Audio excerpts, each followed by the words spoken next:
नमस्कार साथियों, स्वागत है आपका अपने YouTube channel GS hub by DS sir में। तो कैसे हो आप लोग? उम्मीद करता हूँ आप सब अच्छे होंगे। आज की इस श्रृंखला में हम देखने वाले हैं ब्रह्मास्त्र सीरीज। क्या देखने वाले हैं साथी? ब्रह्मास्त्र सीरीज। क्या देखेंगे इसमें? हम देखेंगे आज के लगभग टॉप 50 क्वेश्चन देखेंगे जो आपके बार बार पूछे जा रहे हैं। ठीक है, क्या पूछे जा रहे हैं? बार बार परीक्षा में जो एसएससी जीडी में पूछे जा रहे हैं वो आज हम टॉप 50 क्वेश्चन देखने वाले हैं। एक बार से सभी साथी जुड़ जाएंगे और सेशन को शेयर कर देंगे। ठीक है साथी, एक बार से सभी साथी सेशन को शेयर कर देंगे दोस्तों में, और जो नए हैं साथी उस चैनल को सब्सक्राइब भी कर लेंगे और वीडियो को लाइक कर देंगे। ठीक है साथी, एक बार से जल्दी जुड़ जाएंगे सभी साथी। चलते हैं आज के पहले क्वेश्चन की तरफ।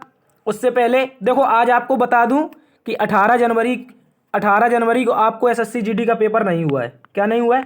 एसएससी जीडी का 18 जनवरी को पेपर नहीं हुआ है। सबसे पहले तो मैं आपको ये जानकारी दे दूं। ठीक है, और इसी से संबंधित जो अगले शिफ्टों में क्वेश्चन होने वाले हैं, अगले पेपर होने वाले हैं, उनमें जो क्वेश्चन बनने वाले हैं वही क्वेश्चन हम लगभग टॉप 20 क्वेश्चन डिस्कस करेंगे, उनकी डिटेल देखेंगे और फटाफट से लगभग 50 क्वेश्चन रहेंगे हमारे। ठीक है साथी, सभी जुड़ जाएंगे जल्दी से साथी, एक बार से सेशन को शेयर कर देंगे। ठीक है, आज का मोटिवेशन कोड जो आपको ऊर्जावान बनाएगा और मंजिल के प्रति जागरूक रखेगा, कह रहा है राह संघर्ष की जो चलता है वही संसार को बदलता है। राह संघर्ष की जो चलता है वही संसार को बदलता है, और जिसने रातों से जंग जीती है वही सूर बनकर सुबह निकलता है। देखो साथी, कह रहा है कि आप यहाँ पर जिसने रातों से जंग जीती है, कुछ लोग शाम को 8 बजे ही सो जाते हैं, कुछ लोग शाम को 8 बजे ही सो जाते हैं, कुछ लोग रात में 1 बजे तक पढ़ाई करते हैं, 1 बजे तक। ठीक है, 1 AM तक पढ़ाई करते हैं। तो इनमें से परिणाम किसका निकलना है? राह संघर्ष की जो चल रहा है, ये बंदा जो 1 बजे सो रहा है, तो संसार को यही बदलेगा ना। तो राह संघर्ष की जो चलता है वही संसार को बदलता है, और जिसने रातों से जंग जीती है वही सूर बनकर सुबह निकलता है। सफलता इसी को मिलेगी। ठीक है साथी, ये तो कम मेहनत कर रहा है। ठीक है, जो ज़्यादा मेहनत करेगा सफलता उसी को मिलेगी। तो इसी जोश और जुनून के साथ चलते हैं आज के पहले क्वेश्चन की तरफ, और फटाफट से एक बार से सेशन को शेयर कर देंगे। आज देखने वाले हम लगभग 50 क्वेश्चन और उनके जल्दी से आंसर देंगे सभी साथी। ठीक है, कह रहा है दिल्ली पर राज करने वाली प्रथम महिला शासिका कौन थी? जल्दी सभी साथी छाप के बताएंगे जो दिल्ली पर जिसने शासन किया था वह पहली महिला शासिका कौन थी। ठीक है, यदि पूछ ले आपसे साथी ये हजरत महल, तो बताना है साथी ये लखनऊ की कौन थी? लखनऊ की बेगम थी। ठीक है, लखनऊ की बेगम। इन्होंने 1857 के विद्रोह में भारत का लखनऊ से नेतृत्व किया था। ठीक है, ठीक है। यदि पूछ ले जीजाबाई, तो बताना ये मराठा थी। कौन थी साथी? ये मराठा थी, शिवाजी की माता जी। ठीक है, और लखनऊ पर यहाँ पर दिल्ली पर किसने सर्वप्रथम राज किया है? तो साथी आपको याद रखना है, दिल्ली पर शासन करने वाली पहली महिला शासिका कौन थी? तो वो रजिया सुल्तान थी। कौन थी साथी? रजिया सुल्तान थी। यह 1235 से लेकर के 1240 तक दिल्ली की शासक रही थी। ठीक है, क्योंकि इसके जो पिता थे उनका नाम था इल्तुतमिश। ठीक है, इल्तुतमिश जो थे इनके पिता थे। ठीक है, तो इनकी जब मृत्यु हो गई तो ये इल्तुतमिश चाहते थे कि मेरी बेटी यहाँ की राजा बने। आप कभी मूवी देखना, एक उस मूवी बनी है रजिया सुल्तान नामक। ठीक है, उससे आपको इसकी पूरी जानकारी मिल जाएगी। इसका आंसर क्या हो जाएगा हमारा? दिल्ली पर राज करने वाली पहली महिला शासिका तो रजिया सुल्तान। ठीक है, इससे आपको मूवी से पूरी जानकारी मिल जाएगी। ठीक है, अगर आपको इसके बारे में ज़्यादा डिटेल से देखना है। अगला क्वेश्चन कह रहा है सुगौली की संधि 1816 में किन किन के मध्य हुई थी? जल्दी सभी साथी छाप देंगे कि जो सुगौली की संधि हुई थी आपकी 1816 में, ये किस किस के मध्य हुई थी। ठीक है, तो आपको याद रखना है साथी, ये घटना है कब की? 1816 की, 2 साल पहले, यानी 1814 में। ठीक है, 1814 में ये युद्ध चल रहा था ईस्ट इंडिया कंपनी और नेपाल के मध्य। किसके साथी? ईस्ट इंडिया कंपनी और नेपाल के मध्य युद्ध चल रहा था। तो इसमें ईस्ट इंडिया कंपनी और नेपाल इसमें हार गया। तो यहाँ पर सुगौली की संधि हुई थी 1816 में। ठीक है, 2 साल के युद्ध के बाद। जो मिथिला क्षेत्र था नेपाल का, मिथिला क्षेत्र, ठीक है, मिथिला क्षेत्र जो था नेपाल का था, ये ईस्ट इंडिया कंपनी ने जीत लिया और इसको भारत में मिला लिया था। ठीक है साथी, इसको याद रखेंगे सभी साथी। सुगौली की संधि ईस्ट इंडिया कंपनी और नेपाल की गोरखा रेजिमेंट। तो बताना कौन सी रेजिमेंट थी साथी? गोरखा रेजिमेंट थी। ठीक है, गोरखा सिपाही थे, इन्होंने मिलकर विद्रोह किया था। ठीक है, किसके खिलाफ? तो ईस्ट इंडिया कंपनी के खिलाफ। लेकिन ये लोग हार गए थे, तो इन्हें 1816 में सुगौली की संधि करनी पड़ी थी, जिसमें ईस्ट इंडिया कंपनी को इन्हें मिथिला देना पड़ा था। ठीक है, चलते अगले क्वेश्चन की तरफ। अगला क्वेश्चन कह रहा है कि प्लासी का युद्ध 1857 में अत्यधिक ऐतिहासिक महत्व था क्योंकि? जल्दी से बताएंगे। इसमें फ्रेंच शक्ति का अंत हो गया था। क्या ये भारत और फ्रेंच के बीच हुआ था साथी? बताना है जल्दी, आपको जल्दी से बताएंगे। नहीं हुआ था साथी। ठीक है, यदि मुझे इसमें बंगाल में ब्रिटिश वर्चस्व के लिए मार्ग प्रशस्त कर दिया, उसके बाद संपूर्ण भारत पर ब्रिटिश नियंत्रण के लिए रास्ता खुल गया था। एडमिरल वाटसन, कर्नल क्लाइव के अधीन सारी सेना का सफाया हो गया। सिराजुद्दौला के खिलाफ सभी विश्वासघाती मारे गए। जल्दी सभी साथी छाप देंगे इसका आंसर क्या होगा, ठीक है। यदि पूछ ले इसका आंसर क्या होगा तो बताना साथी। सिराजुद्दौला के साथ जब क्लाइव ने युद्ध किया तो इसमें सिराजुद्दौला की हार हुई थी और क्लाइव जीत गया था, ठीक है। सिराजुद्दौला इस युद्ध में मारा गया प्लासी के युद्ध में। तो इसका आंसर क्या हो जाएगा हमारा ऑप्शन बी। इसमें जब अंग्रेज जीत गए तो इन्होंने भारत पर राज करने का मार्ग खोल लिया था। इसके बाद आपको पता ही है कि पूरे ब्रिटेन ने भारत पर लगभग 150 साल तक शासन किया था, ठीक है। तो इसका आंसर क्या हो जाएगा, लगभग 250 साल तक शासन किया था, ठीक है। इसका आंसर क्या हो जाएगा हमारा ऑप्शन बी, ठीक है। ऑप्शन बी, इसको याद रखेंगे सभी साथी। इस युद्ध में सिराजुद्दौला जो था ये मारा गया था, ठीक है साथी। यहाँ पर विश्वासघाती नहीं, विश्वासघात किया था इसका एक सेनापति था। जल्दी से उसका नाम छाप के बता दीजिए। आपको ऑप्शन 2 दे रहे हैं मैं, मीर जाफर था या मीर कासिम था, जल्दी से बता दीजिए जल्दी से। मीर जाफर इसका गद्दार था या मीर कासिम था, इसमें से एक छाप के बताइए जल्दी से। ये आपके लिए 2 ऑप्शन है, ठीक है। यहाँ पर जल्दी से बता देंगे सभी साथी। अगला क्वेश्चन कह रहा है poverty and un-British rule in India के लेखक कौन है। देखो मैंने कई बार आपको कराया है, जो दादा भाई नौरोजी हैं इन्होंने जो इंग्लैंड ने हम पर शासन किया था उस समय का इस बुक में दृश्य दिखाया है, ठीक है। किस तरह से भारत में गरीबी है, लाचारी है, इस पुस्तक में बताया गया है, ठीक है। Poverty and un-British rule in India करके ऐसी ये अर्थशास्त्र की इनकी पुस्तक है, ठीक है, इकोनॉमी की। तो किसने लिखी है साथी, दादा भाई नौरोजी ने। और याद रखना इन्होंने 1867-68 में पहली बार भारत की राष्ट्रीय आय की गणना की थी, ठीक है। राष्ट्रीय आय की सर्वप्रथम गणना किसने की थी साथी, तो बताना है दादा भाई नौरोजी ने 1867-68 में। यदि पूछे उस समय प्रति व्यक्ति आय कितनी थी तो साथी बताना है 20 रुपए प्रति व्यक्ति आय थी उस समय भारत की, ठीक है, 20 रुपए। और वर्तमान में पूछ ले तो बताना है प्रति व्यक्ति आय लगभग $7,000 है, ठीक है साथी। $7,000, रुपए नहीं, यहाँ पर डॉलर होगी। $7,000 वर्तमान में भारत की प्रति व्यक्ति आय लगभग 2011 के आंकड़ों से, ठीक है। चलते हैं अगले क्वेश्चन की तरफ। अगला क्वेश्चन कह रहा है रोलेक्ट एक्ट 1919। देखो यहाँ पर लिखा है रोलेक्ट एक्ट 1919 ब्रिटिश सरकार को अधिकृत करता था। जल्दी से बता देंगे इसका आंसर क्या होगा, जल्दी से बता दीजिए। इसमें कैदियों की अवधि बढ़ाई जा रही थी या किसी औद्योगिक इकाई को स्वेच्छा से बंद किया जा रहा था या 1921 के सभी राजनीतिक बंदियों। देखो ये तो सरासर गलत हो गया, यहाँ पर 19 दिया, यहाँ पर 21 दिया, ये तो सरासर गलत है। इस तरह से ऑप्शन आप काटना सीखिए, ठीक है। उस समय औद्योगिक के लिए कुछ नहीं था, भारतीय कैदियों के लिए नहीं था, क्योंकि इसमें क्या था, जब आप कोई भी कार्य करते थे साथी, कोई भी काम करते थे तो अंग्रेजों को यदि आप पर शक हो गया, आप विद्रोह कर रहे हैं या स्वतंत्रता के लिए कुछ कर रहे हैं, संगठन बना रहे हैं, यदि अंग्रेजों को आप पर शक हो गया साथी तो वो आपको गिरफ्तार कर लेते थे, ठीक है। तो इसे मोहम्मद अली जिन्ना ने कहा था काला कानून। क्या कहा था साथी, मोहम्मद अली जिन्ना ने इसको काला कानून कहा था, ठीक है। मोहम्मद अली जिन्ना ने क्या कहा था साथी, तो बताना इसको काला कानून कहा था। यदि आपसे पूछ ले साथी कि महात्मा गांधी ने इसे क्या कहा था, महात्मा गांधी ने कहा था इसको साथी बिना अपील, क्या कहा था, बिना अपील, बिना अपील, बिना वकील और बिना दलील। क्या कहा था, बिना अपील, बिना वकील और बिना दलील का कानून। यानी कि इसमें ना तो वकील की सुनवाई होती, ना कोई अपील कर सकता है, ना कोई इसमें दलील कर सकता है। तो गांधी जी ने इसको कहा था बिना अपील, बिना दलील, बिना वकील का कानून, ठीक है। तो जिन्ना ने इसको क्या कहा था, काला कानून। तो इसका आंसर क्या हो जाएगा, बिना परीक्षण के किसी व्यक्ति को किसी भी समय बंधक बनाने के लिए अंग्रेज सरकार इसमें अधिकृत हो गई थी, ठीक है, रोलेक्ट एक्ट में। इसके विरोध में हुआ था जलियांवाला बाग हत्याकांड, ठीक है। उसमें जलियांवाला बाग हत्याकांड में लगभग 10,000 लोग मारे गए थे। ये भारत का आंकड़ा है और सरकारी आंकड़ा से देखें तो लगभग 1,000 लोग। उस समय इंग्लैंड ने इसको जब बताया था लगभग 1,000 लोग, ठीक है। और इसमें बताना है लाला हंसराज ने, किसने, लाला हंसराज ने इसमें गद्दारी की थी और लाला हंसराज ने इसमें क्या जनरल डायर को बुला लिया था, ठीक है। और निहत्ती भीड़ पर गोलियां चला दी गई थी। सिर्फ 2 मिनट का टाइम दिया गया था 10 फीट के गेट से निकलने के लिए। लगभग 1,000 से ज़्यादा वहाँ पर लोग थे, लगभग काफ़ी बहुत सारे लोग थे।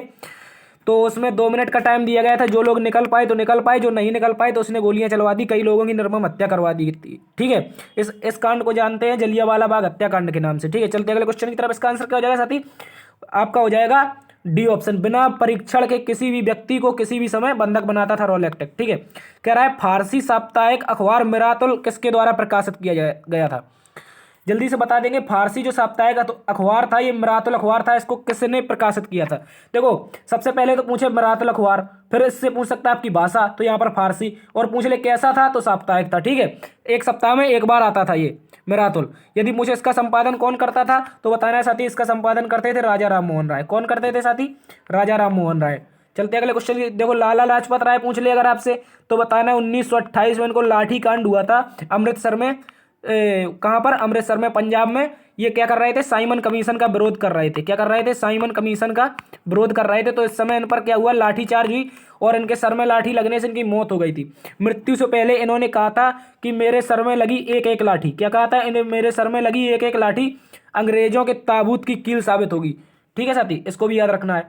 तो इसका आंसर क्या हो जाएगा, मराठा अखबार, तो बताना है राजा राम मोहन राय। ठीक है, अगला क्वेश्चन कह रहा है, अगला क्वेश्चन आपसे कह रहा है गांधी जी के नाम के साथ प्रत्यय, प्रत्यय का मतलब होता है साथी, प्रत्यय महात्मा किसने जोड़ा, प्रत्यय होगा कि उपसर्ग होगा, यहाँ पर गलत लिखा है। ठीक है, यहाँ पर प्रत्यय होगा कि उपसर्ग होगा, जल्दी से बता दीजिए, उपसर्ग होगा या प्रत्यय होगा। प्रत्यय होता है साथी पीछे जुड़ता है। ठीक है, प्रत्यय का मतलब पीछे जुड़ता है, उपसर्ग मतलब आगे जुड़ता है। ठीक है, उपसर्ग आगे जुड़ता है। तो बताइए महात्मा गांधी के आगे, महात्मा गांधी के आगे महात्मा शब्द किसने जोड़ा था, जल्दी से बता दीजिए। देखो क्या कह रहा है, इसमें ऑप्शन दिए गए, ये नहीं दिया गया रविन्द्रनाथ टैगोर, रविन्द्रनाथ टैगोर यहाँ पर नहीं दिया है।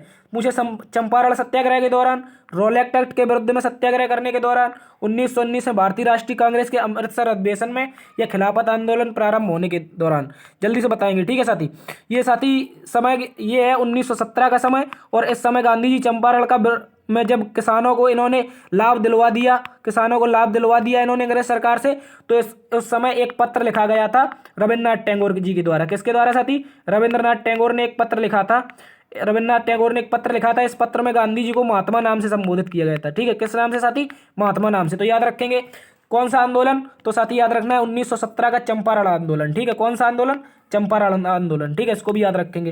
तो इसको, इनकी उपाधि किसने दी थी, तो बताना है रविन्द्रनाथ टैगोर ने। ठीक है, आंसर क्या हो जाएगा, चंपारण। ठीक है, चलते हैं अगले क्वेश्चन की तरफ। अगला क्वेश्चन कह रहा है अभिनव भारत, अभिनव भारत का योजना किसके द्वारा लॉन्च की गई थी। जो अभिनव भारत संगठन था, इसको किसने शुरू किया था, जल्दी से बता दीजिए, अभिनव भारत की स्थापना किसके द्वारा की गई थी। देखो साथी, इसका आंसर हो जाएगा हमारा, यदि अभिनव भारत आपसे पूछ ले तो बताना है वीर सावरकर। किसने, वीर सावरकर ने की थी। अभिनव भारत की स्थापना किसने की थी साथी, तो बताना है वीर सावरकर ने। ठीक है, वीर सावरकर कौन थे, ये एक स्वतंत्रता सेनानी थे। ठीक है, इनको जब कैद कर दिया गया था तो इनको कहाँ रखा गया था, अंडमान निकोबार की जेल में। कहाँ पर साथी, अंडमान निकोबार की जेल में। इसको भी याद रखेंगे, अंडमान निकोबार की जेल से ये भाग गए थे। ठीक है, और इसके बाद अगला क्वेश्चन कह रहा है एशियाटिक सोसाइटी ऑफ बंगाल की स्थापना किसके द्वारा की गई थी, जल्दी से बता दीजिए साथी। एशियाटिक सोसाइटी ऑफ बंगाल की स्थापना किसके द्वारा की गई, जल्दी से बताएंगे सभी साथी छाप के।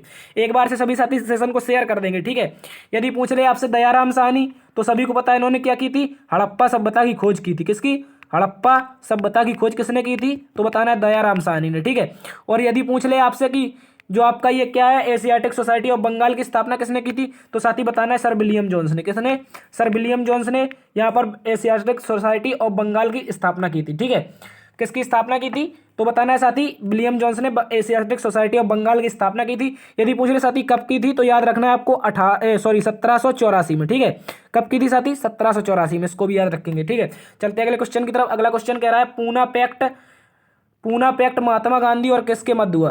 देखो साथी, पिछली बार भी कराया था ये क्वेश्चन, पूछने की बहुत ज़्यादा इसकी पूछे जाने की बहुत ज़्यादा क्या है, संभावना है। ठीक है, यदि पूछे 1932, कब साथी, 1932 में जो पूना पैक्ट हुआ था, ये किसके मध्य में हुआ था।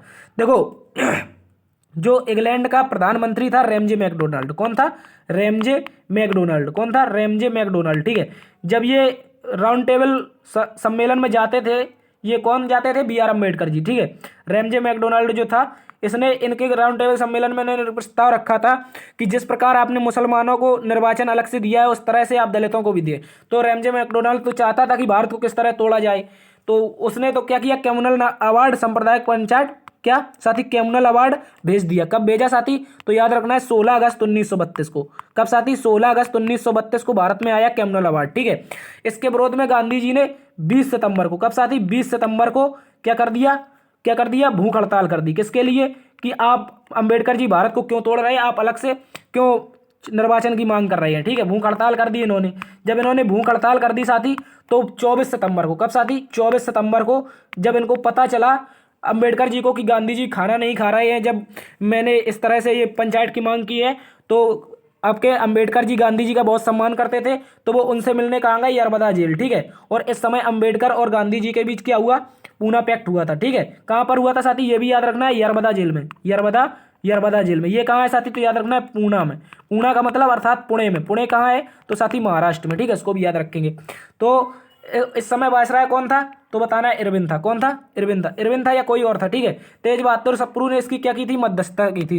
ठीक है, इसको भी याद रखेंगे। अगला क्वेश्चन कह रहा है 1921 का जो मोपला विद्रोह हुआ था वह कहाँ हुआ था? जल्दी से छाप के बता दीजिए 1921 का मोपला विद्रोह कहाँ हुआ था? जल्दी से बताएंगे सभी साथी 1921 का मोपला विद्रोह कहाँ हुआ था? ठीक है, यदि आपको पूछे मोपला विद्रोह तो बताना है साथी यहाँ पर कुछ किसान थे, मुस्लिम किसान थे, मुस्लिम किसान। ये घटना कहाँ की है साथी? तो आपको बताना है ये घटना है साथी केरल की। कहाँ की? केरल की। और जब ये मुस्लिम किसान जो थे, इन पर जो जमींदार थे बहुत ज़्यादा टैक्स लेते थे। ठीक है, और इन्होंने जो फसल उगाई थी उसका अच्छा रेट नहीं दिलवा रहे थे। तो मोपला नामक स्थान पर केरल में ये गरीब मुसलमान जो किसान थे इन्होंने कर दिया विद्रोह 1921 में। तो इस विद्रोह को जाना गया मोपला विद्रोह के नाम से। ठीक है साथी, मोपला विद्रोह के नाम से। ये कब हुआ था साथी? याद रखना है 1921 में। ठीक है, 1921 में। इसको भी याद रखेंगे। चलते अगले क्वेश्चन की तरफ। अगला क्वेश्चन कह रहा है, देखो ये क्वेश्चन आपका पैट में पूछा गया था, ये same as it is question था, यूपी पैट में पूछा गया था। गांधी जी ने 1930 में दांडी मार्च का आयोजन किया था। जल्दी बताओ किस लिए किया था? अल्पसंख्यकों के अत्याचार के खिलाफ, हरिजनों पर अत्याचार के खिलाफ, सांप्रदायिक अवार्ड के खिलाफ, या नमक के ऊपर लगने वाले कर के खिलाफ? तो साथी सभी को पता होगा इसका आंसर क्या हो जाएगा। इसका आंसर हो जाएगा नमक के ऊपर लगने वाले कर के खिलाफ। जो आपका इरविन था, इस समय लॉर्ड इरविन जो था, इसने नमक के ऊपर एक टैक्स लगा दिया था। ठीक है, कोई भी भारतीय नमक नहीं बना सकता। जितना भी नमक बनाएंगी इंग्लैंड की कंपनियां बनाएगी और वो सरकारी होगा और वो भारत को बेचेंगी और वो अपने मनमाने दाम से भी बेचेंगी। तो इस पर गांधी जी ने कब किया था? तो बताना है 12 मार्च से लेकर 6 अप्रैल तक। कब साथी? 6 अप्रैल तक। 6 अप्रैल तक, क्योंकि ये आंदोलन चला था सिर्फ 5 अप्रैल तक। और 6 अप्रैल को क्या हुआ था? गांधी जी ने यहाँ पर नमक कानून तोड़ा था। क्या साथी? नमक कानून तोड़ा था। ठीक है, नमक कानून तोड़ा कब? तो बताना है 6 अप्रैल को। ये कितने लोग थे इसमें शामिल? 78 लोग थे। ठीक है, इसको भी याद रखना, 78 लोग शामिल थे। किसमें? तो दांडी मार्च में। ठीक है, ये कहाँ से कहाँ तक चला था? तो साबरमती आश्रम से लेकर कहाँ से साथी? साबरमती से लेकर दांडी तक। ठीक है, इसको भी याद रखेंगे। साबरमती से दांडी तक चला था, इसको याद रखेंगे। यदि आपसे पूछ ले साथी इसका आंसर क्या हो जाएगा हमारा? 1930 में दांडी मार्च, नमक के ऊपर लगने वाले कर के खिलाफ। ठीक है, और इसका गांधी जी ने जब नमक तोड़ा तो यहाँ पर इन्होंने 500 ग्राम नमक बनाया था। ठीक है, नमक कानून तोड़ा था तो 500 ग्राम नमक बनाया था। ठीक है, इसको भी याद रखेंगे। चलते अगले क्वेश्चन की तरफ। अगला क्वेश्चन कह रहा है जो हमारा बोधिसत्व पद्मपाणि का चित्र सर्वाधिक प्रसिद्ध है, ये कहाँ मिलते हैं? जल्दी से बता दीजिए। ठीक है, इसका मतलब है जो प्राचीन काल के बोधिसत्व वाले बुद्ध से धर्म से संबंधित चित्र मिलते हैं, ये किस गुफा में मिलते हैं? ये बता दीजिए। ठीक है, यदि पूछे साथी यदि आपसे पूछ ले कि ये कौन सी गुफाएं हैं तो जल्दी से बताएंगे सभी साथी छाप के। ठीक है, कौन सी गुफाएं हैं जल्दी से बता दीजिए। यदि पूछे आपसे, क्या पूछ ले? आपसे पूछ ले कि बोधिसत्व के पद्मपाणि कहाँ मिलते हैं तो आपको बताना है साथी एलोरा में। कहाँ पर साथी? एलोरा में। ठीक है, एलोरा गुफाएं कहाँ पड़ती हैं? महाराष्ट्र में। ठीक है, कहाँ पर? महाराष्ट्र में। अजंता की कहाँ पड़ती है? ये भी आपकी पड़ती है साथी महाराष्ट्र में। ठीक है, और यदि पूछे बादामी की गुफा कहाँ है तो बताना है साथी ये कर्नाटक में। कहाँ पर? बादामी की गुफा कर्नाटक में, अजंता एलोरा महाराष्ट्र में। और बाघ की गुफाएं कहाँ पर साथी? आपसे पूछ ले बाघ की गुफाएं, क्या पूछ ले? बाघ की गुफाएं। तो आपको याद रखना है साथी ये पड़ती हैं कहाँ पर? बाघ की गुफाएं आपकी पड़ती मध्य प्रदेश में। ठीक है, मध्य प्रदेश में। ठीक है, मध्य प्रदेश में। इसको भी याद रखेंगे। तो बोधिसत्व पद्मपाणि का चित्र सर्वाधिक प्रसिद्ध और प्राय चित्रकारी कहाँ मिलती है तो बताना है साथी एलोरा की। सॉरी, यहाँ पर एलोरा नहीं होगा, यहाँ पर अजंता होगा। माफी चाहते हैं इसके लिए। यहाँ पर क्या होगा आपका? माफी चाहते हैं, सॉरी, ये का क्या होगा? अजंता होगा। ठीक है, इसको याद रखेंगे।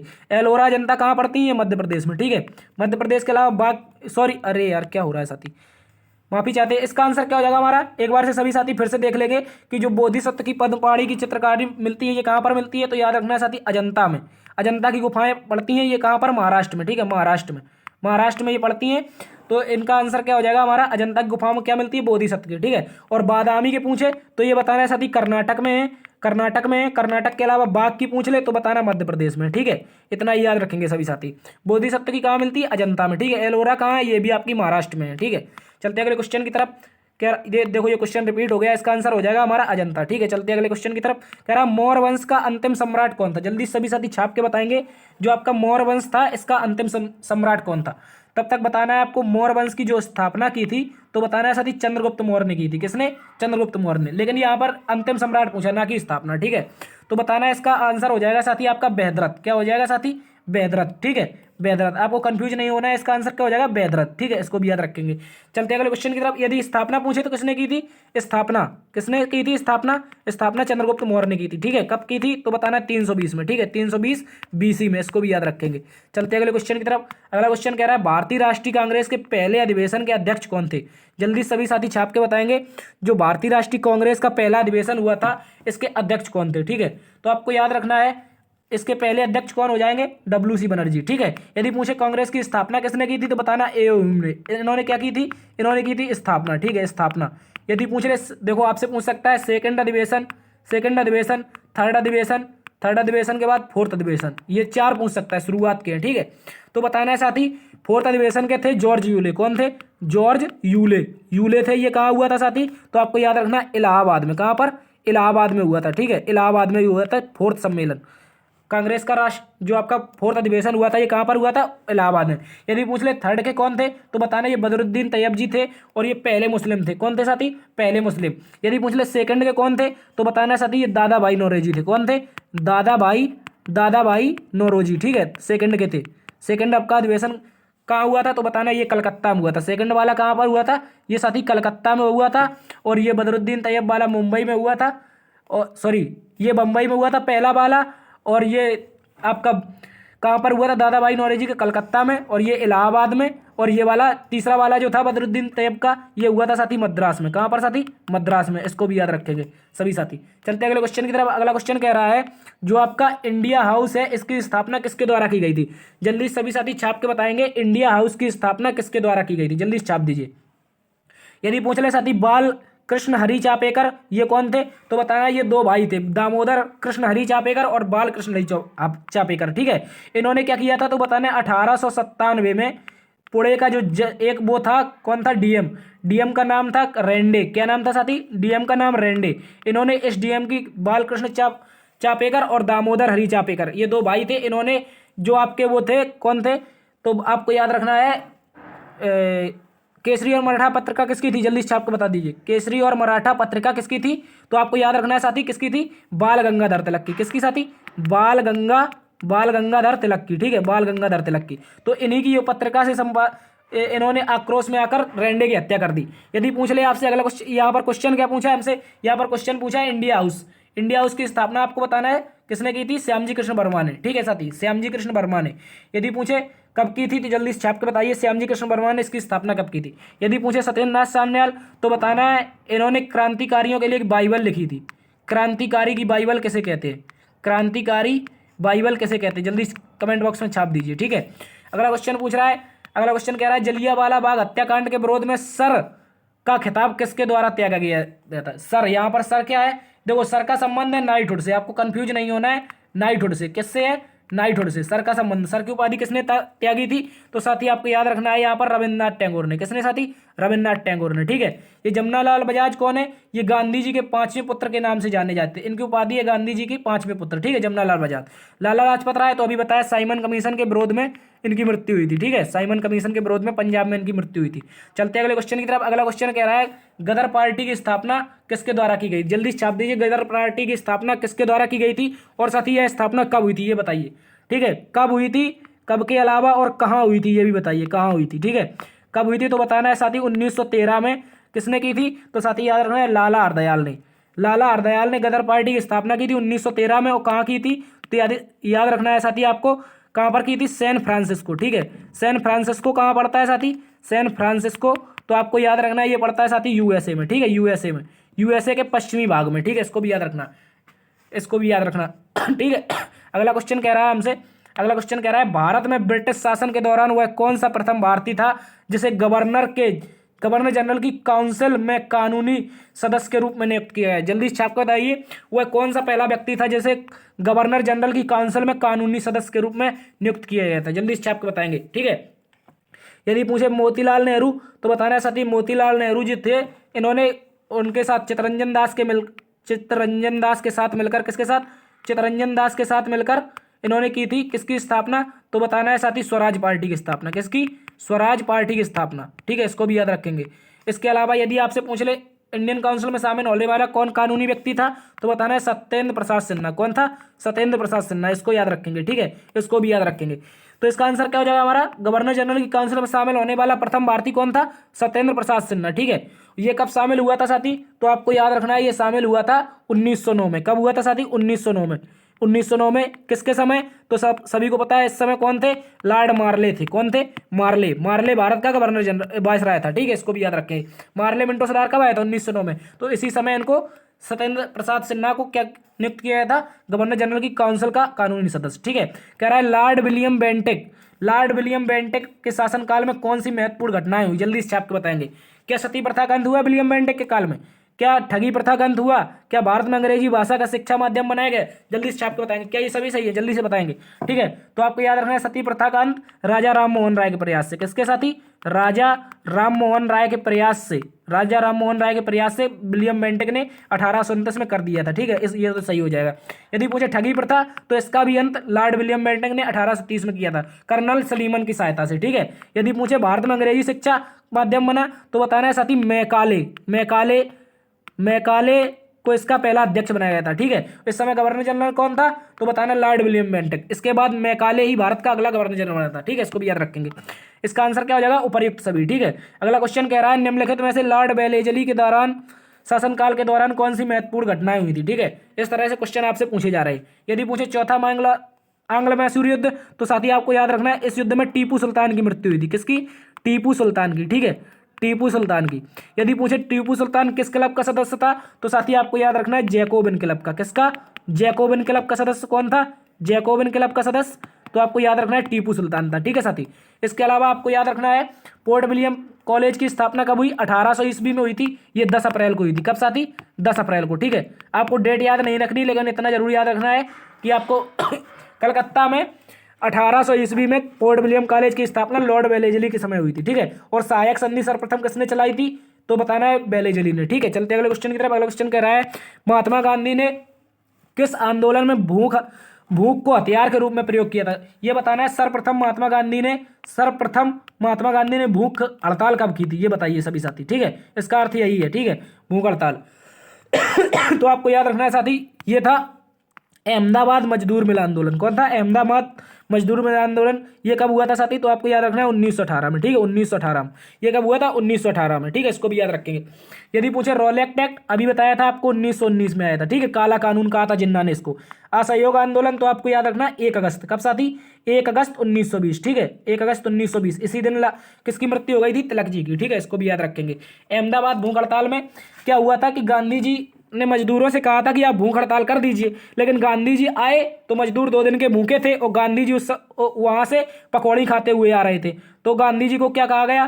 गांधी जी को मजदूरों ने कहा था अपन तो पकी कचौड़ी खाता है और हमको भूखा सुलाता है। इसी तरह से तो गांधी जी ने भी उसी दिन प्रण किया और 2 दिन बाद उनको मजदूरों को 35% मुआवजा दिलवाया था, ठीक है, बोनस। ये बोनस की मांग कर रहे थे, ठीक है, इसको कभी देखना, कभी डिटेल से बताएंगे, ठीक है साथी। इसका आंसर अगला क्वेश्चन कह रहा है कि सर्वेंट ऑफ इंडिया सोसाइटी की स्थापना 1905 में किसके द्वारा की गई थी? जल्दी छाप के बताएंगे सर्वेंट ऑफ सोसाइटी इंडिया की स्थापना किसने की थी? तो आपको याद रखना है साथी गोपाल कृष्ण गोखले ने। किसने साथी? गोपाल कृष्ण गोखले ने। ये महात्मा गांधी जी के कौन थे? राजनैतिक गुरु थे, ठीक है। राजनैतिक गुरु कौन थे साथी? महात्मा गांधी जी के राजनैतिक गुरु तो आपको याद रखना है साथी गोपाल कृष्ण गोखले, ठीक है। कौन थे? गोपाल कृष्ण गोखले। यदि पूछ ले अली बंधु कौन थे, तो बताना है साथी इन्होंने एक आंदोलन चलाया था 1919 में। बताइए छाप के कौन सा आंदोलन था? मैंने कई बार कराया है, ठीक है, कौन सा आंदोलन था? जल्दी से बताइए छाप के, ठीक है। चलते अगले क्वेश्चन की तरफ। अगला क्वेश्चन कह रहा है भारतीय संघ की स्थापना 1876 में किसके द्वारा की गई? जल्दी से छाप के बताएंगे, ठीक है। 1876 में भारतीय संघ की स्थापना किसने की? तो साथी आपको याद रखना है यहाँ पर भारतीय संघ की स्थापना किसके द्वारा की गई थी? तो बताना है सुरेंद्रनाथ बनर्जी। किसके द्वारा? सुरेंद्रनाथ बनर्जी की, ठीक है। और देवेंद्रनाथ ठाकुर ने क्या किया था साथी? तत्वबोधिनी सभा की स्थापना की थी। सॉरी, किसकी स्थापना की थी? हाँ, तत्वबोधिनी सभा की स्थापना किसने की थी? तो बताना है देवेंद्रनाथ ठाकुर ने, ठीक है, देवेंद्रनाथ ठाकुर या टैगोर। देखो ऐसा होता है यहाँ पर, ये ठाकुर है, आपको कंफ्यूज नहीं होना है। ठाकुर को क्या कहते हैं? बंगाली में टैगोर कहते हैं, ठीक है। क्या कहते हैं साथी? ठाकुर को टैगोर कहते हैं। इसलिए कभी कभी रविन्द्रनाथ ठाकुर लिखा मिलता है, देवेंद्रनाथ ठाकुर लिखा मिलता है और यहाँ पर टैगोर भी मिलता है, तो आपको कंफ्यूज नहीं होना है, ठीक है। अब अगले क्वेश्चन कुछ आपसे स्थापना से जिस तरह की समाजें बनी थी उनसे कुछ क्वेश्चन है, 2-3 आप देख लीजिए, ठीक है। यदि पूछ ले राजा राम मोहन राय ने, तो आपको बताना ब्रह्म समाज की, ठीक है। आत्माराम पांडुरंग। अगला क्वेश्चन देखो क्या कह रहा है, फॉरवर्ड ब्लॉक की स्थापना किसके द्वारा की गई थी? फॉरवर्ड ब्लॉक की स्थापना। तो साथी आपको याद रखना है सुभाष चंद्र बोस ने। किसने साथी? सुभाष चंद्र बोस ने किसकी स्थापना की थी? फॉरवर्ड ब्लॉक की। ठीक है, चलते अगले क्वेश्चन की तरफ। अगला क्वेश्चन कह रहा है तत्वबोधिनी सभा, जो आपकी तत्वबोधिनी सभा थी, इसकी स्थापना 1839 में किसके द्वारा की गई थी? ठीक है, तो आपको साथी याद रखना है इसकी स्थापना की थी देवेंद्र नाथ ठाकुर ने। देखो अभी आपको बताया था देवेंद्र नाथ ठाकुर। ठीक है, और वहां पर वो पूछा था जो आपको भारतीय संघ की स्थापना किसने की थी? तो सुरेंद्रनाथ बनर्जी। लेकिन यहाँ पर क्या पूछा है? तत्वबोधिनी सभा की स्थापना किसने की है? तो देवेंद्र नाथ ठाकुर। ठीक है, राजा राम मोहन राय ब्रह्म समाज आत्माराम पांडुरंग ने क्या की थी? तो बताना साथी प्रार्थना समाज, और स्वामी दयानंद सरस्वती ने आर्य समाज। ठीक है, अगला क्वेश्चन हमसे पूछा है, अगला क्वेश्चन पूछा है सत्यशोधक समाज की स्थापना किसके द्वारा की गई थी? ठीक है, सत्यशोधक समाज की स्थापना किसने की थी? तो साथी आपको बताना है ये की थी ज्योतिबा फुले ने। किसने? साथी ज्योतिबा फुले ने। ठीक है, कब की थी? तो बताना है 1873 में। ठीक है, इसको भी याद रखेंगे। स्वामी दयानंद सरस्वती आर्य समाज। ठीक है, इसके अलावा अगला क्वेश्चन हमसे पूछा गया है प्रार्थना समाज की स्थापना किसके द्वारा की गई थी? देखो अभी आपको बताया था प्रार्थना समाज की स्थापना किसने की थी? आत्माराम पांडुरंग ने। किसने? आत्माराम पांडुरंग ने। कब की थी? तो 1867 में। इसको भी याद रखेंगे सभी साथी। ठीक है, चलते हैं अगले क्वेश्चन की तरफ। अगला क्वेश्चन कह रहा है जो हमारा 1907 का सूरत अधिवेशन हुआ था, जो 1907 का सूरत अधिवेशन हुआ था, इसमें साथी सूरत अधिवेशन में भारतीय राष्ट्रीय कांग्रेस के विभाजन का मुख्य कारण क्या था? जल्दी से बताइए। देखो कह रहा है लॉर्ड मिंटो द्वारा भारतीय राजनीतिक सांप्रदायिकता का प्रवेश लाना। क्या इस समय सांप्रदायिक पंचायत आया था? सांप्रदायिक चुनाव वो आया था प्रणाली, सांप्रदायिक चुनाव प्रणाली आई थी इस समय 1907 में। जल्दी से बताइए। यदि पूछे अंग्रेजी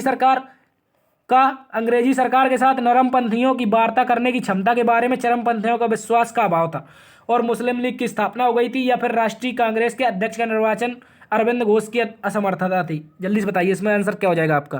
देखो यदि साथी आपसे पूछे क्या था, तो बताना है अंग्रेज जो सरकार थी, देखो कुछ नरम दल के नेता थे जो सिर्फ बातचीत के माध्यम से और अहिंसा के माध्यम से चाहते थे, अहिंसा के माध्यम से। किसके साथी? अहिंसा के माध्यम से चाहते थे कि अंग्रेज भारत छोड़कर चले जाए। लेकिन उनमें से कुछ गरम दल भी वाले थे। कौन थे? गरम दल वाले। वो चाहते थे कि ये अहिंसा से नहीं मानेंगे, इनको हम गरम किससे मनाएंगे? लाठी डंडों से। इनमें जैसे बाल गंगाधर तिलक। कौन थे? बाल गंगाधर तिलक। इनका ही मोस्ट एग्जाम्पल ले लीजिए आप। ये क्या चाहते थे? इन्होंने इस तरह से पत्र निकाले थे कि दामोदर हरी चापेकर ने रैंडे की हत्या कर दी थी। ठीक है, तो ये कैसे थे? गरम दल के। ठीक है, अहिंसावादी कौन थे? जैसे महात्मा गांधी। लेकिन ये इस समय थे नहीं। इनके जैसे अहिंसावादी नेता और सारे थे जो चाहते थे कि जैसे दादा भाई नौरोजी। कौन थे? दादा भाई नौरोजी। ऐसे लोग थे, ये भी चाहते थे कि अहिंसा से अंग्रेज देश छोड़ दें। ठीक है, लेकिन इन चरमपंथी जो थे, इनका विश्वास का अभाव उठ गया था कि ये लोग कभी भी भारत नहीं छोड़ेंगे, क्योंकि नरमपंथी हमेशा वार्ता से बात करना चाहते हैं। ठीक है, तो इसका आंसर क्या हो जाएगा साथी हमारा? इसका आंसर हो जाएगा हमारा साथी, इसको याद रखना है सभी को, कि अंग्रेजी सरकार के साथ नरमपंथियों की बात करने की क्षमता के बारे में चरमपंथियों के विश्वास का अभाव हो गया था। ठीक है, मुस्लिम लीग की स्थापना पूछे कब हुई थी? तो साथी याद रखना है 1906 में। ठीक है, किसने की थी? तो आगा खां। और इनके साथ कौन था? जल्दी से ये छाप के बता दीजिए आप। ठीक है, अगला क्वेश्चन कह रहा है भारतीय राष्ट्रीय कांग्रेस के किस अधिवेशन में पूर्ण स्वराज की मांग की गई थी? जल्दी से बताइए, पूर्ण स्वराज की मांग किस अधिवेशन में की गई थी और किस सन में की गई थी? सन भी बताइए आप। ठीक है, सन भी बताएंगे सभी साथी। यदि पूछ ले इसकी इसकी पूर्ण स्वराज की मांग कब की गई थी साथी? तो बताना है आपको पूर्ण स्वराज की मांग कब की गई थी। तो बताना है साथी लाहौर अधिवेशन में। कब साथी? लाहौर अधिवेशन में। और ये कब हुआ था? तो बताना ये हुआ था 1929 में। कब? 1929 में। ठीक है, इसको भी याद रखेंगे। ठीक है, पूर्ण अधिवेशन की राष्ट्रीय कांग्रेस ने मांग की थी। ठीक है, यदि पूछे लिखित रूप से संविधान की मांग किसने की थी? यहां तो पूर्ण स्वराज की मांग कह रहा है, लेकिन लिखित रूप से स्वराज की मांग किसने की थी? तो बताना है साथी एम.एन. राय ने। किसने? एम.एन. राय ने। ठीक है, चलते हैं अगले क्वेश्चन की तरफ। अगला क्वेश्चन कह रहा है 1909 में इंडियन काउंसिल एक्ट में किस बात की व्यवस्था की गई थी? जल्दी सभी साथी छाप के बताएंगे 1909 के इंडियन काउंसिल एक्ट में किस बात की व्यवस्था की गई थी। देखो अभी आपको बताया था 1909 का इंडियन काउंसिल एक्ट, यानी कि सांप्रदायिक, क्या हुआ था? सांप्रदायिक निर्वाचन। ठीक है, क्या हो जाएगा साथी आपका? सांप्रदायिक निर्वाचन। ठीक है, सांप्रदायिक निर्वाचन इसमें आया था। ठीक है, 1909 में सांप्रदायिक निर्वाचन आया था। किसके समय आया था? तो साथी आपको याद रखना है इस समय कौन था? मार्ले था। मार्ले कौन था? ये अपने भारत का गवर्नर वायसराय था। और इसके अलावा कौन था? मिंटो था। मिंटो कौन था? तो उस समय भारत का मिंटो कौन था? सचिव था। ठीक है, राज्य सचिव था। तो इसका आंसर क्या हो जाएगा? सांप्रदायिक प्रतिनिधित्व। ठीक है, क्या हो जाएगा? सांप्रदायिक प्रतिनिधित्व। सभी याद रखेंगे इसको। इसमें से मुसलमान भाइयों को क्या दिया गया था? मुस्लिम भाइयों को आपके क्या दे दिया गया था? अलग से निर्वाचन दे दिया गया था। ठीक है, भारत को तोड़ने की कोशिश थी। ठीक है, अगला क्वेश्चन कह रहा है वर्नाकुलर प्रेस एक्ट के तहत किस शासन, क्या कह रहा है? वर्नाकुलर प्रेस एक्ट किसके शासन में आया था? जल्दी से बताइए। उस समय कौन भारत का वायसराय या गवर्नर जनरल था जिस समय वर्नाकुलर प्रेस एक्ट आया था? जल्दी बताइए, भारत का वायसराय कौन था? ठीक है, यदि मुझे कौन था साथी, तो आपको बताना लॉर्ड लिटन था। कौन था साथी? लॉर्ड लिटन। कौन था? आपको याद रखना है साथी, लॉर्ड लिटन। ठीक है, और ये कब आया था? तो आपको बताना है साथी, ये आया था आपका, कब आया था? जल्दी से छाप के बताएगा कोई, इस समय कब आया था? जब मार्लियामेंट सॉरी ये वर्नाकुलर प्रेस एक्ट आया था, तो किस समय आया था? ठीक है, तो बताना है साथी आपको 1878 में। ठीक है, कब आया था साथी? 1878 में। इसको भी याद रखेंगे। उस समय भारत का वायसराय कौन था? तो बताना है साथी कौन था? ये था आपका लिटन। ठीक है, क्लाइव कौन था? ये बंगाल का पहला गवर्नर था। ठीक है, लॉर्ड क्लाइव। ठीक है, और करजन कौन था? इस समय बंगाल विभाजन हुआ था। क्या साथी? बंगाल का विभाजन। ठीक है, बंगाल विभाजन। ये बताइए, आपको ही बताएगा साथी कि बंगाल विभाजन कब रद्द हुआ? बंगाल विभाजन जो था ये रद्द कब हुआ? जल्दी से बता दीजिए छाप के, बंगाल विभाजन कब रद्द हुआ? जल्दी से छाप दीजिए। ठीक है, चलते हैं अगले क्वेश्चन की तरफ। अगला क्वेश्चन कह रहा है कि बंगाल के गवर्नर जनरल वारेन हेस्टिंग के काल में कौन सी घटना महत्वपूर्ण है? देखो, यदि पूछे द्वैध शासन की समाप्ति, द्वैध शासन की समाप्ति, यदि पूछे सुप्रीम कोर्ट की स्थापना कलकत्ता में, या पूछे आंग्ल मराठा युद्ध प्रथम। ठीक है, तो बताना ये सभी साथी किसके समय हुए थे? ये हुए थे वारेन हेस्टिंग के समय। ठीक है, वारेन हेस्टिंग समय। यदि पूछे द्वैध शासन लागू किसने किया था साथी? जल्दी से छाप के बताएगा कोई, द्वैध शासन लागू किसने किया? तो आपको याद रखना है, ये लागू किया था साथी क्लाइव ने। किसने? क्लाइव ने। ठीक है, क्लाइव ने। तो यदि पूछ ले साथी आपसे, अभी क्वेश्चन पूछा था मैंने, कौन सा क्वेश्चन था? वो क्वेश्चन था आपका हाँ, बंगाल विभाजन कब रद्द हुआ था? जल्दी से बता दीजिए। तो आपको याद रखना, बंगाल विभाजन कब रद्द हुआ था? 1911 में। कब बंगाल विभाजन रद्द कब हुआ था? बंगाल विभाजन आपका रद्द हुआ था आपका 1911 में। ठीक है, दिल्ली दरबार में। इसको याद रखेंगे। और इसका आंसर क्या हो जाएगा हमारा? देखो, द्वैध शासन की स्थापना किसके समय हुई? समाप्ति किसके समय हुई? तो वारेन हेस्टिंग समय। यदि पूछे द्वैध शासन लागू किसने किया, तो क्लाइव ने। किसने? क्लाइव ने। ठीक है, इसके अलावा सुप्रीम कोर्ट की स्थापना, इसके पहले गवर्नर जनरल कौन बने थे? जल्दी से छाप सॉरी गवर्नर जनरल कह रहे हैं, इसके पहले जज कौन बने थे? जल्दी से बता दिए। जल्दी से बताइए कि सुप्रीम कोर्ट में जो स्थापना हुई थी कलकत्ता में, इसके पहले जज कौन थे? ठीक है, तो इसके जज थे साथी एलिजा एम्पे। कौन थे? एलिजा एम्पे। ठीक है, इनको याद रखेंगे। इसके अलावा प्रथम आंग्ल मराठा युद्ध हुआ था, तो ये भी इस समय कौन था? वारेन हेस्टिंग था। ठीक है, तो इसका ऑप्शन क्या हो जाएगा? इनमें से सभी। चलते हैं अगले क्वेश्चन की तरफ। अगला क्वेश्चन कह रहा है, सिंधु और कान्हू ने किस आंदोलन का नेतृत्व किया था? जल्दी सभी साथी छाप के बताएंगे, सिंधु और कान्हू के द्वारा वह कौन सा आंदोलन था जिसका नेतृत्व किया गया था? ठीक है यदि आपसे पूछ ले कौन सा आंदोलन था, तो साथी आपको याद रखना है यहाँ पर संथाल विद्रोह। कौन था साथी? संथाल विद्रोह। ठीक है, संथाल विद्रोह। ये कब हुआ था साथी? तो बताना है 1855 में। ठीक है, कब हुआ था? 1855 में। ठीक है, इसको याद रखेंगे। यदि कूका विद्रोह पूछ ले आपसे कब हुआ था, तो याद रखना है साथी 1871 से लेके 1872 तक। कब साथी? 1871 से 1872 तक। ठीक है, यदि चुआर विद्रोह पूछ ले साथी, तो बताना है साथी ये हुआ था 1766 में। कब कब हुआ था साथी? 1766 में। इसको भी याद रखेंगे। ठीक है, और इसके अलावा यदि आपसे पूछ ले पौना विद्रोह, तो इस समय क्या था साथी? पौना विद्रोह में क्या हुआ था? पौना विद्रोह में तो बताना है साथी ये बंगाल में हुआ था। और कब हुआ था? तो 1873 में। ठीक है, 1873 में। और यहाँ पर एक इंपॉर्टेंट है, ये तो संथाल तो हो ही गया इसका सिंधु और कान्हू से, लेकिन कूका जो विद्रोह था ये किया था पंजाब में। किसने साथी? पंजाब में सिखों के द्वारा। क्योंकि इस समय अंग्रेजों ने जो अपनी गाय माता है इनको मारने का बढ़ावा, इनके वध का बढ़ावा दिया था। ठीक है, जो लोग थे इनको वध करने का बढ़ावा दे दिया था। ठीक है, तो इसके उपरांत कौन सा विद्रोह हुआ था? कूका विद्रोह हुआ था। ठीक है, अगला क्वेश्चन कह रहा है, गौतम बुद्ध के समय प्रसिद्ध वेद जीवक किसके दरबार में रहता था? यदि जीवक के बारे में किसी ने पढ़ा है तो उसको कमेंट बॉक्स में बताइए, या किसके दरबार में रहता था? ठीक है, ये आधा अधूरा वेद था। ठीक है, कौन था? आधा अधूरा वेद। ये किसके दरबार में रहता था? तो बताना है साथी ये बिंबिसार के दरबार में रहता था। ठीक है, किसके दरबार में? बिंबिसार के दरबार में। ठीक है, इसका जो जीवक वेद था, ये जो जीवक था, इसमें क्या हुआ था? जो प्रसेनजीत है, ये बिंबिसार का कौन था? ससुर था शायद, प्रसेनजीत। ठीक है, इस समय ये देखने गया प्रसेनजीत को, तो प्रसेनजीत को इसने कौन सी दवाई दे दी पता नहीं, प्रसेनजीत निपट लिए। ठीक है, तो ये किसके दरबार में रहता था? बिंबिसार के दरबार में। ठीक है, बिंबिसार कौन था? तो बताना है साथी ये हर्यक वंश का संस्थापक था। ठीक है, मगध में जो पहला वंश था आपका हर्यक वंश, इसका संस्थापक कौन था? पहला वंश का संस्थापक हर्यक वंश का, तो बताना ये बिंबिसार ही था। ठीक है, अगला क्वेश्चन कह रहा है हमसे, कह रहा है कल्पसूत्र, सॉरी एक मिनट, यहां पर कह रहा है जो आपका जैन धर्म है, जैन धर्म के आध्यात्मिक विचारों का संग्रहण कहां से किया गया? जल्दी से बता दीजिए। ठीक है, एक क्वेश्चन आप ये बताइए, उदयन ने वह कौन सा स्थान था जिसे अपनी राजधानी बनाया था? ठीक है, जल्दी से बता दीजिए। ठीक है, यदि मुझे कौन था तो बताना है साथी इसका आंसर हो जाएगा पाटलिपुत्र। ठीक है, पाटलिपुत्र। राजगीर से जिसने राजधानी बनाई थी पाटलिपुत्र, उसका नाम क्या था? उदयन था। ठीक है, ये किसका पुत्र था उदयन? तो बताना है साथी ये किसका पुत्र था? ये था अजातशत्रु का शायद। ठीक है, इसको देख लेना, अजातशत्रु का उत्तराधिकारी था। ठीक है, यदि पूछे जैन धर्म के आध्यात्मिक विचारों को कहाँ से ग्रहण किया गया है, जल्दी से बता दीजिए सभी साथी, ठीक है। कहाँ से ग्रहण किया गया था साथी, तो आपको याद रखना है सांख्य दर्शन से। कहाँ पर साथी, सांख्य दर्शन से, ठीक है। यदि पूछ ले आपके बौद्ध जो आपका जैन धर्म है, जैन धर्म के 3 विचार कौन कौन से हैं, 3 जो शब्द हैं वो कौन कौन से हैं, तो आपको याद रखना है साथी सम्यक, सम्यक क्या है साथी, सम्यक विश्वास, क्या है सम्यक विश्वास, सम्यक विश्वास के अलावा सम्यक ज्ञान, सम्यक ज्ञान, सम्यक ज्ञान के अलावा सम्यक दर्शन, सॉरी सम्यक आचरण, ठीक है, क्या है आचरण, ठीक है, सम्यक आचरण, इसको भी याद रखेंगे। ये 3 बौद्ध धर्म के क्या है आध्यात्मिक विचार हैं, ठीक है। इनको कहाँ से ग्रहण किया गया है, तो याद रखना है सांख्य दर्शन से, ठीक है। चलते अगले क्वेश्चन की तरफ। अगला क्वेश्चन कह रहा है जैन जो आपके जैन तीर्थकर पार्श्वनाथ थे, इनके द्वारा 4 महाव्रत में महावीर स्वामी ने 5वें महाव्रत कौन को जोड़ा था, ठीक है, जल्दी से बता दीजिए, ठीक है। यदि पूछे पार्श्वनाथ तो साथी बताना ये जैन धर्म के 23वें तीर्थंकर थे, 23वें। और इनका चिन्ह कौन था, तो बताना साथी नाग था, क्या था नाग, ठीक है। इनका चिन्ह कौन था नाग, इनको भी याद रखना। पार्श्वनाथ का चिन्ह कौन था नाग, 23वें नंबर के थे।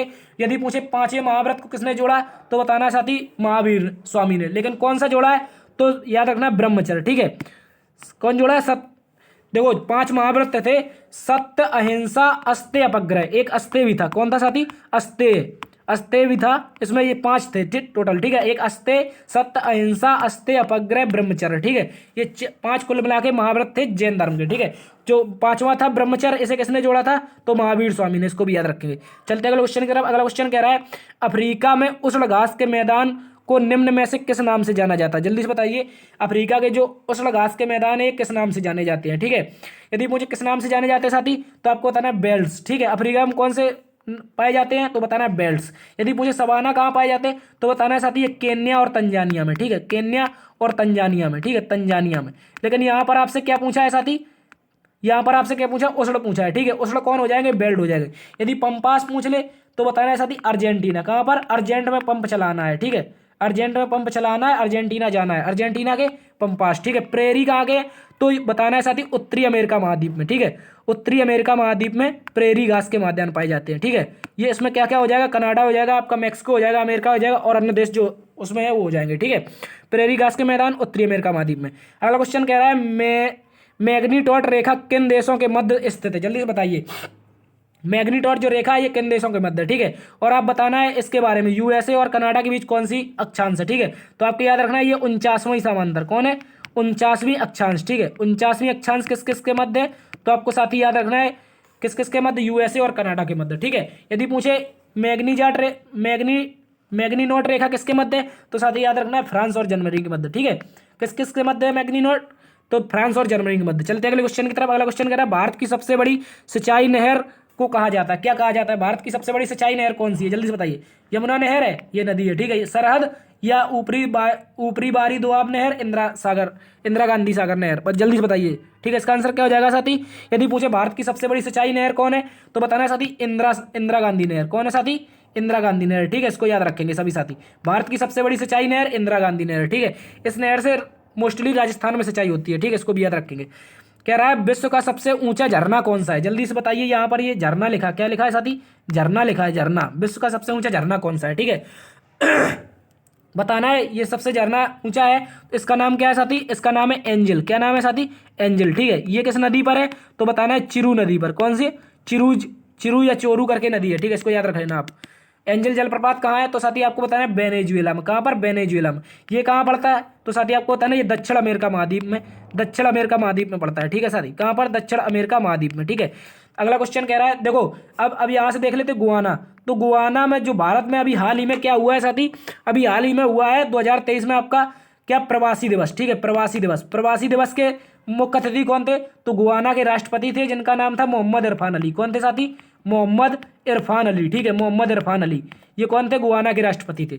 चलते अगले क्वेश्चन की तरफ। इसका आंसर क्या हो जाएगा, वेनेजुएला हो जाएगा, ठीक है, सबसे ऊंचा झरना। यदि पूछ ले भारत का सबसे ऊंचा झरना कौन है, जल्दी छाप के बता दीजिए कमेंट बॉक्स में, भारत का सबसे ऊंचा झरना कौन है, ठीक है। कह रहा है सबसे छोटा राष्ट्रीय पार्क कौन सा, जल्दी से बता दीजिए सबसे छोटा राष्ट्रीय पार्क कौन सा है, ठीक है। तो इसका आंसर हो जाएगा साउथ बटन नेशनल पार्क, कौन सा साथी, साउथ बटन राष्ट्रीय पार्क, ये कहाँ पर है साथी, ये अंडमान निकोबार में, ठीक है, अंडमान निकोबार है। कैंपबेल में पूछे ये भी साथी अंडमान निकोबार में, लेकिन ये राष्ट्रीय नहीं है, ठीक है। नॉर्थ बटन पूछे तो साथी ये भी अंडमान निकोबार में, और माउंट हैरियट ये भी अंडमान निकोबार में, ठीक है, लेकिन इसका नाम बदल गया है, इसका नाम हो गया माउंट मणिपुर। क्या हो गया साथी, माउंट मणिपुर, ठीक है। यह मणिपुर में नहीं है, लेकिन ये कहाँ है, अंडमान निकोबार में, माउंट मणिपुर, इसका माउंट हैरियट का नाम बदल गया है, ठीक है। बताइए भारत का सबसे ऊंचा झरना कौन है, तो साथी आपको याद रखना है भारत का सबसे ऊंचा झरना कौन सा है, तो आपको याद रखना है ये है गारसोप्पा। कौन है, गारसोप्पा, ठीक है, गारसोप्पा, गारसोप्पा झरना, ठीक है। इसी को कहते हैं जोग, क्या कहते हैं, जोग, ठीक है, इसको भी याद रखेंगे। चलते अगले क्वेश्चन की तरफ। अगला क्वेश्चन कह रहा है विश्व का बृहत्तम डेल्टा निर्मित किसके द्वारा होता है। विश्व का सबसे बड़ा जो डेल्टा है वो कौन सी नदी निर्माण करती है, जल्दी से बता दीजिए, ठीक है। विश्व के सबसे बड़े वर्षा वन बताइए, विश्व के सबसे बड़े जो वन है ये वर्षा वन कौन है, ठीक है, वन, विश्व के सबसे बड़े वर्षा वन कौन है ये भी बताइए, ठीक है। यदि पूछे विश्व का सबसे बड़ा निर्मित डेल्टा कौन बनाता है, तो साथी बताना है गंगा और ब्रह्मपुत्र नदी। कौन साथी, गंगा ब्रह्मपुत्र नदी। इसका नाम क्या है, तो बताना है साथी सुंदरवन का डेल्टा। क्या नाम है, सुंदरवन का डेल्टा, ठीक है। सुंदरवन डेल्टा कहाँ पर है, तो बताना है साथी ये बांग्लादेश और भारत की सीमा पर, कहाँ पर, बांग्लादेश और भारत की सीमा में, ठीक है, भारत की सीमा में, इसको भी याद रखेंगे सभी साथी, भारत की सीमा में। तो विश्व के सबसे बड़े वर्षा वन कौन है, तो साथी याद रखना है आपको अमेजन वर्षा वन। कौन है, अमेजन वर्षा वन। ये कहाँ पर पाए जाते हैं, तो साथी याद रखना है ब्राजील में। ब्राजील कहाँ है, तो साथी आपको याद रखना है कहाँ पर, दक्षिण अमेरिका महाद्वीप में, ठीक है। दक्षिण अमेरिका महाद्वीप का सबसे बड़ा देश कौन सा है, तो आपको बताना है ब्राजील, ठीक है। चलते अगले क्वेश्चन की तरफ। अगला क्वेश्चन कह रहा है सुपरसोनिक जेट विमान पृथ्वी की वायुमंडल में निम्नलिखित में से किस में उड़ते हैं, जल्दी से बता दीजिए। वह कौन सा वायुमंडल है जहां पर कौन से मंडल में भारत के जेट उड़ते हैं, यानी कि विमान उड़ते हैं, फाइटर जेट, जो भी आपका ऊपर आपका यातायात है आसमान का, वो किस स्ट्रेटोस्फीयर में उड़ता है, जल्दी से बताइए। सॉरी, स्ट्रेटोस्फीयर मैंने बता ही दिया, ठीक है। इसका आंसर क्या हो जाएगा, स्ट्रेटोस्फीयर, ठीक है, स्ट्रेटोस्फीयर। स्ट्रेटोस्फीयर का मतलब क्या होता है साथी, इसका मतलब होता है समताप मंडल, ठीक है। क्या साथी, समताप मंडल, ठीक है, समताप मंडल, इसको भी याद रखेंगे सभी साथी, ठीक है। चलते अगले क्वेश्चन की तरफ। इसका आंसर क्या हो जाएगा, स्ट्रेटोस्फीयर। यदि पूछे क्षोभ मंडल, तो बताना है यहाँ पर सब मानसूनी घटनाएं होती, कौन सी साथी, मानसूनी घटनाएं, ठीक है। मानसूनी घटनाएं कहाँ होती, क्षोभ मंडल में, ठीक है। और स्ट्रेटोस्फीयर में क्या होता है, विमान उड़ते हैं, ठीक है। चलते अगले क्वेश्चन की तरफ। अगला क्वेश्चन कह रहा है केंद्रीय जल विद्युत शोध केंद्र कहाँ स्थित है, जल्दी से बताइए। जो आपका केंद्रीय जल विद्युत शोध केंद्र है ये कहाँ स्थित है, ठीक है। जल्दी से बता दीजिए, ठीक है। यदि पूछे ये कहाँ पर स्थित है साथी, तो बताना है ये खड़गवासला में। कहाँ पर, खड़गवासला में, ठीक है, ठीक है। कहाँ पर है, खड़गवासला में। खड़गवासला कहाँ पर है साथी, तो आपको याद रखना है पुणे में, ठीक है, पुणे में, ठीक है। कहाँ पर है खड़गवासला, पुणे में। यहाँ पर क्या है, केंद्रीय जल विद्युत शोध केंद्र, ठीक है। यदि पूछे भारत का सबसे तेज चलने वाली ट्रेन कौन है, जल्दी से बता दीजिए।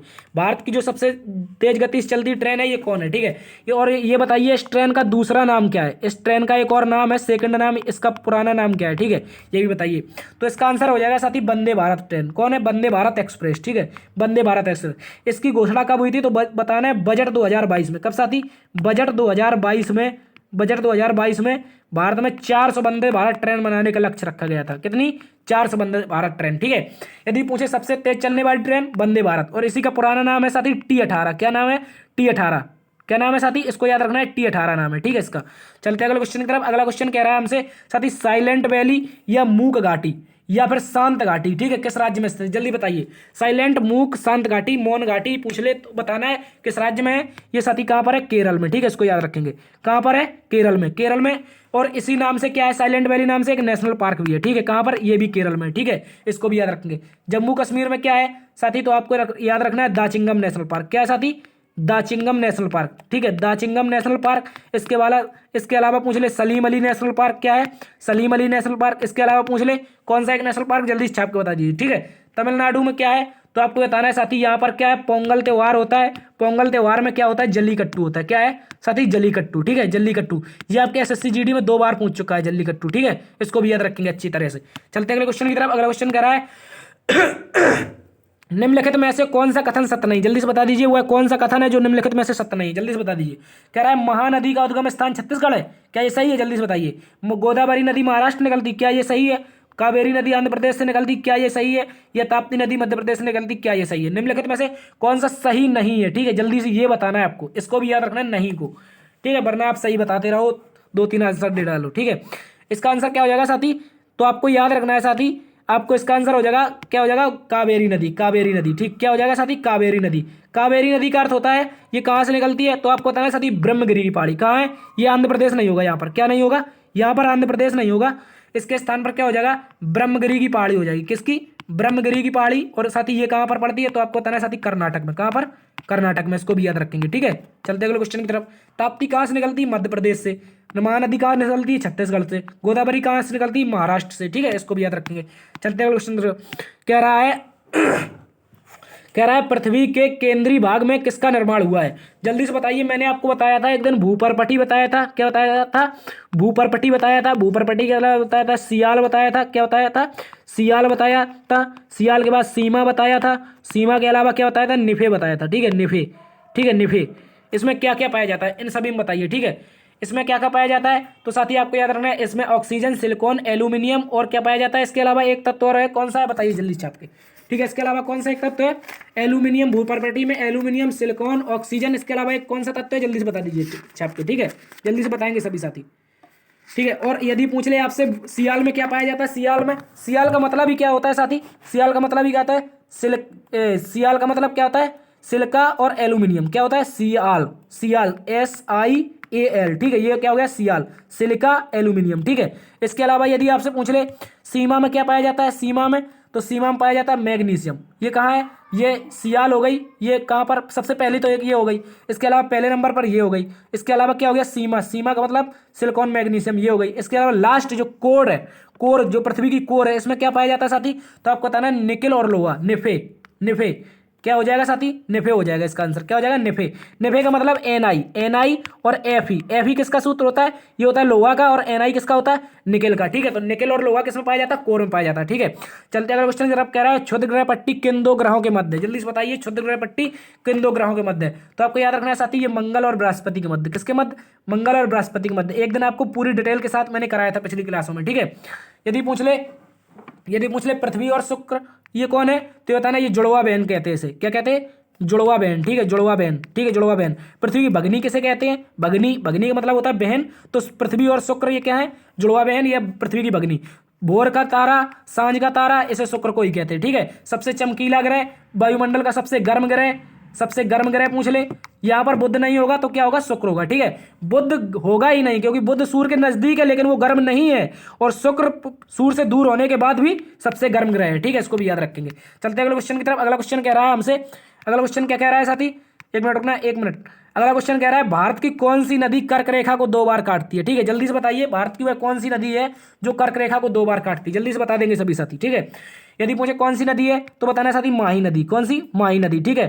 यदि लूनी नदी पूछ ले, तो बताना ये कच्छ के रण में समाप्त होती। कहां पर, कच्छ के रण में, ठीक है, कच्छ के रण में। और कर्क रेखा को 2 बार कौन सी काटती, कर्क रेखा को, तो बताना साथी माही नदी। माही नदी कहां पर है साथी, तो बताना गुजरात में, ठीक है। बहुत सारे लोगों को पता होगा कि माही नदी 2 बार काटती है, लेकिन ये पता नहीं होगा किस राज्य में है, ठीक है। तो इसको भी याद रखना है, कहां पर है, गुजरात में। और लूनी कहां पर है, राजस्थान में, ये कच्छ के रण में समाती है, ठीक है। गोदावरी क्या है, दक्षिण भारत की गंगा कहते हैं इसको, ठीक है। और ये क्या है, गंगा है, ठीक है। इसको भी याद रखेंगे।